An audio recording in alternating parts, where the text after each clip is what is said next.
আজকে আম পোড়া মাছ বানিয়েছি। আমি রেসিপিটা দেখাইনি এই কারণে, মানে বানানোর সময়, কারণ আমি তো বানাই না, আমি রেসিপিটা বলে দিই, আমার যে রান্না করে সে আশা বানায়। আর তখন এত কাজ থাকে রান্নাঘরে যে ভিডিও করতে পারি না আমি। তো আমি এখন বলে দিচ্ছি। আমি নামাচ্ছি, দেখুন টিফিন বক্সটা জলের মধ্যে, দেখুন কড়াই কতটা জল ছিল, সেই জল শুকিয়ে গেছে, টিফিন বক্সে করে আমি দিয়েছি।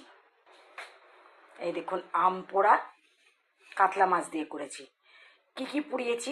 আম, পেঁয়াজ, আদা, রসুন, কাঁচা লঙ্কা। আম, পেঁয়াজ, আদা, রসুন, কাঁচা লঙ্কা পুড়িয়ে সেগুলোকে মিক্সিতে গ্রাইন্ড করে নিয়েছি। এবার তার সাথে কাসুন্দি মিশিয়েছি আর জিরে বাটা মেশানো হয়েছে। মিশিয়ে মাছগুলো হালকা ভেজে নিয়েছি এবং সেই ভাজা তেলটা আর অল্প একটু জল দিয়ে এটাকে মেখে এই টিফিন বক্সে ভরে মানে স্টিম করেছি। তো এইভাবে আপনারা আম চিকেনও বানাতে পারেন। শুধু পেঁয়াজটা ওখানে পোড়াবেন না, পেঁয়াজটা কুচি করে ভেজে দেবেন। Same recipe. কাসুন্দি দিতে হবে, জিরে ধনে দিতে হবে এবং রসুন আদা এগুলো সব পুড়িয়ে নেবেন। আম পুড়িয়ে নেবেন, নিয়ে কাতটা বানিয়ে ভালো করে মেখে 1 ঘন্টা রেখে দেবেন চিকেনটা, তারপরে বানাবেন। মাছটা রাখতে হয় না, মাছটা ভেজে মেখে বসিয়ে দিলে হলো। আম, আদা, রসুন, পেঁয়াজ সব পুড়িয়ে নিয়েছি আম পোড়া এটার জন্য। যেদিন আমি আম পোড়া চিকেন বানাবো সেদিন দেখাবো আমি পুরো রেসিপিটা।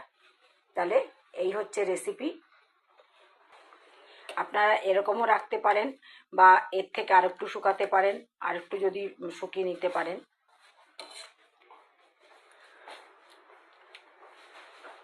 বেশ টক টক একটা ভাব রয়েছে। তো আপনারা এরকম করে বানাতে পারেন বা এটার মধ্যে একটু মধুও মেশাতে পারেন, যারা মিষ্টি খান তারা একটু মধুও মেশাতে পারেন এটার সাথে।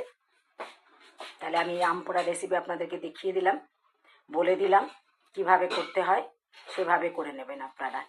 আসি তাহলে, আমার চ্যানেলকে লাইক সাবস্ক্রাইব করবেন অবশ্যই অবশ্যই। আসছি।